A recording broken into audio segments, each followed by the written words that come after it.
Vamos entonces a terminar el ejercicio. ¿Cuánto les dio la Q al sustituirla?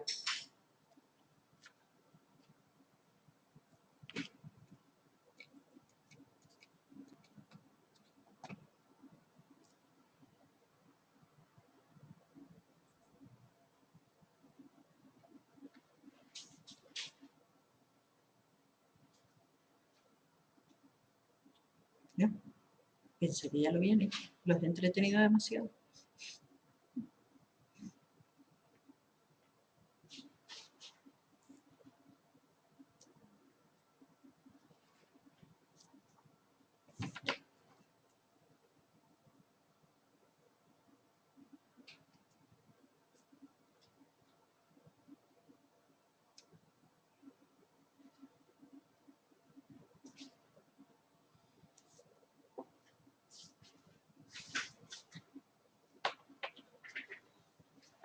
¿Cuánto les dio?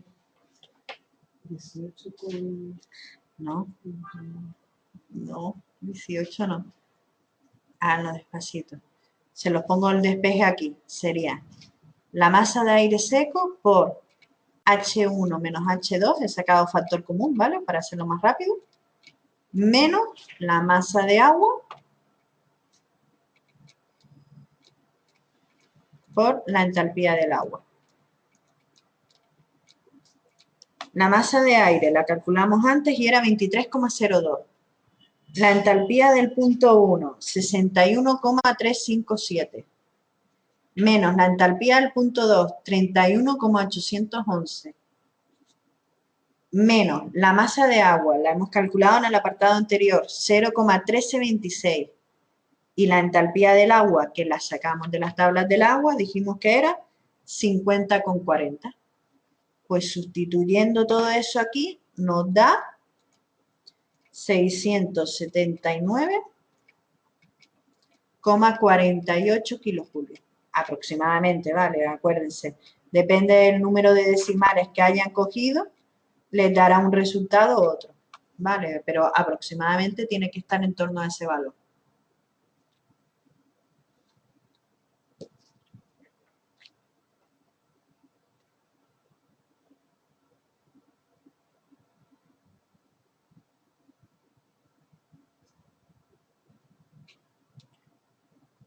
José, ¿cuál era el siguiente apartado?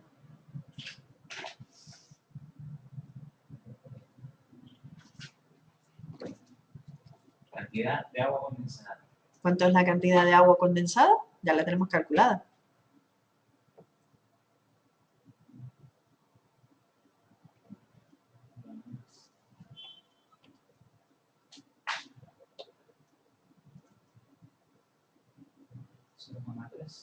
$0,3. 0,1326. Muy bien.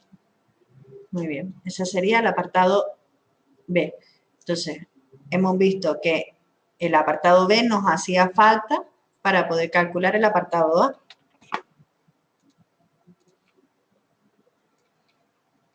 ¿Puedo borrar?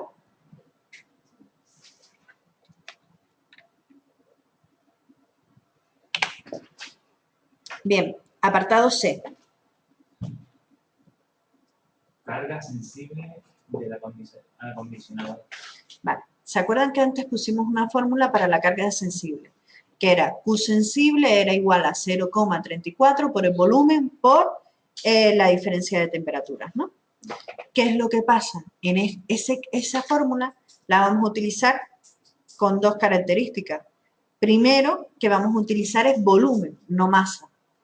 Cuando estemos utilizando volumen y no masa, los datos que vamos a ir obteniendo al final estarán en calorías, ¿vale? Por eso esa calor sensible que sustituimos está en calorías.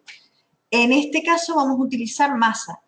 De esa forma, el calor sensible que vamos a calcular va a estar en julio, ¿vale? Bueno, kilojulios en este caso. Entonces, ¿cómo es la fórmula cuando utilicemos masa en vez de volumen? Calor sensible es igual a la masa de aire, ¿vale? Por 1,025 por la diferencia de temperatura. Temperatura en 1 menos temperatura en 2. ¿De acuerdo? Por eso lo del formulario. Son dos fórmulas para el calor sensible, la que vimos antes y la que vimos ahora. Diferencia, en esta hay masa y la unidad del calor sensible va a ser el kilojoule partido por el segundo, kilovatio. En la anterior, en vez de masa, teníamos volumen. ¿Vale? Ahí sería masa Por 1,025, ¿cierto? Pero la ley sería que sea 1,025. Es el calor específico del aire.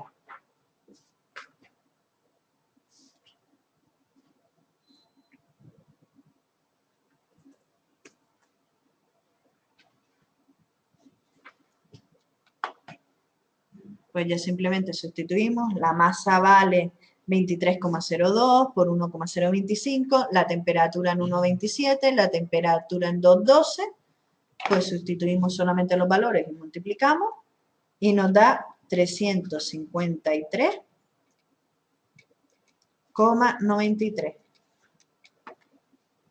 unidades kilovatios. Kilojulios partido por segundo, que son kilovatios.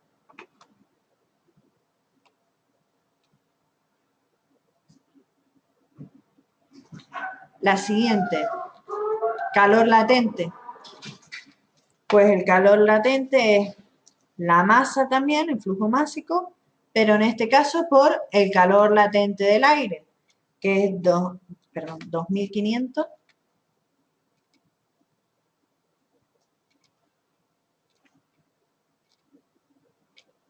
2501, y en este caso es por la diferencia de humedades, ¿vale? De humedades absolutas.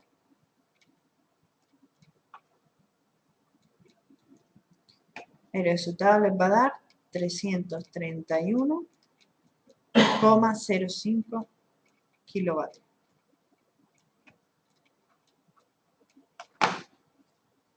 Yo les he puesto los resultados directamente para ir un poquito más rápido. Ahora van a hacer ustedes un ejercicio solo, ¿vale? Quiero que, para que vayan planteándolo, si quieren no resuelvan numéricamente nada, sino solamente plantear cuáles serían los pasos. Así lo hacemos más rápido, ¿vale? Lo que quiero es comprobar si lo han entendido o no lo han entendido estos ejercicios, ¿vale? Entonces, el ejercicio que les propongo hacer es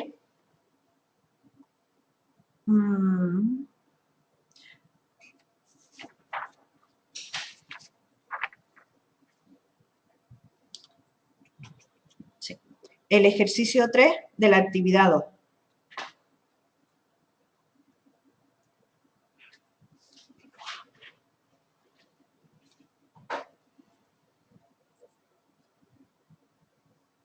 Es muy parecido al que acabamos de hacer, solo va a cambiar una pequeña cosa. ¿Vale? Solo cambia un detalle, que es que tenemos factor de bypass.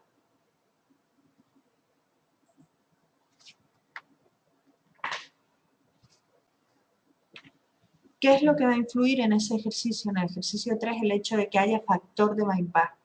Se lo voy a explicar porque es la única diferencia. Y diciéndoles eso, yo creo que ya podrán hacer el ejercicio entero. En el ejercicio 3 nos dice, tenemos un aire en unas condiciones que entra, sale del climatizador en otras condiciones, pero hay un factor de bypass. ¿Vale? Factor de bypass es una parte del aire que no sufre todo el proceso, en este caso, en el climatizador. Entonces, ¿cómo lo vamos a resolver? Pues bueno, hay que tener en cuenta las siguientes ecuaciones cuando tengamos el factor de bypass.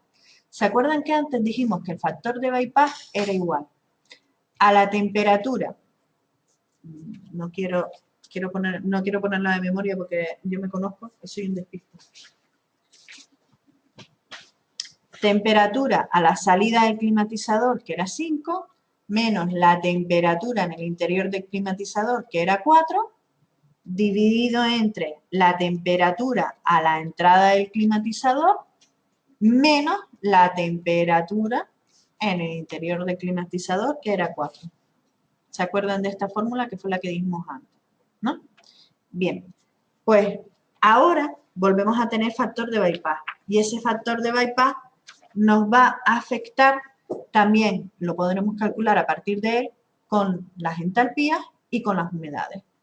¿Cómo? Pues la fórmula va a ser muy parecida. Lo único que en este caso, acuérdense, solo nos han dado condición a la entrada, que sería 1, condición a la salida, que sería 2, y después tenemos que, vale, aquí sería el punto de saturación. Antes, como determinamos cuál era la temperatura en el interior, la misma que la de salida, pero que estaba saturado, ha condensado, ¿no? Por eso he puesto una S de saturación. Entonces, ¿cómo sería la fórmula en este caso? Pues sería lo mismo. Temperatura en 2, que es la de la salida, menos temperatura en 4 es la temperatura de saturación. ¿Vale?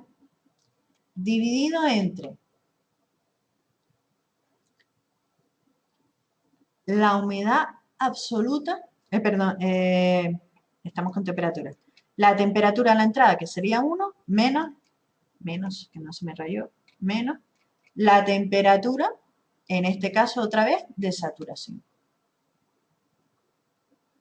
¿Vale? Es la misma fórmula, lo único que la he adaptado a las condiciones que tenemos ahora. ¿La han visto?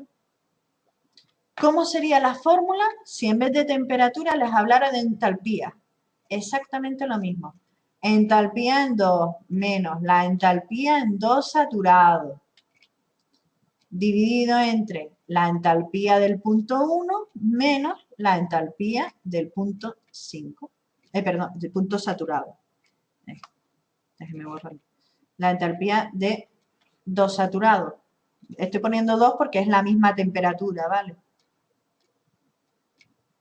Esto sería con entalpía. ¿Y cómo sería la fórmula con humedades? Pues lo mismo. X2 menos X2 saturado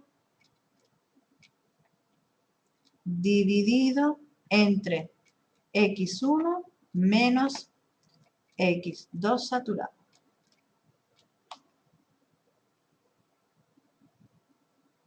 ¿Vale? Entonces, las condiciones que les están dando en el problema son las del punto 2, pero saturado. ¿Vale? Todo lo que obtengamos del punto 2 con las condiciones que nos dan son las que sustituiremos aquí. ¿Vale? Y para determinarlas del punto 2, utilizamos la fórmula despejando como el factor de bypass datos. Los datos del punto 1, simplemente poniéndonos en el psicotool, ya los tenemos. Y los del punto 2, lo mismo, simplemente poniendo los datos de la salida que nos daban de temperatura y humedad, ya tenemos los datos del punto 2 saturado. Ojo, estoy hablando de saturado. ¿Cuál es la humedad relativa que vamos a poner? Si está saturado, todo lo que está saturado tiene una humedad relativa de...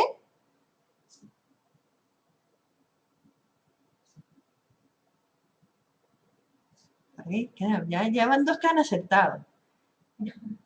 Venga, piensen. Si está saturado, la humedad relativa es del... Antes lo dijimos con la temperatura de rocío del aparato. La humedad relativa es de 100%. Todo lo que está saturado tiene una humedad relativa del 100%.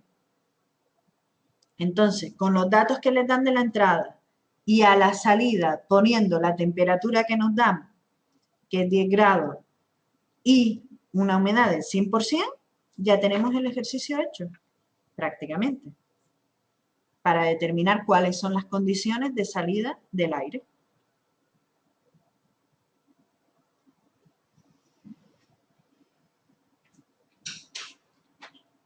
¿Se han fijado cómo es una mezcla entre el ejercicio que hicimos el primero y el segundo ejercicio? Ahora cuando les dejo tiempo para que lo lean y lo razonen. Bueno, tiempo. Lo dicho, planteen el ejercicio, no lo resuelvan matemáticamente. Y porque es que si no, no nos da tiempo.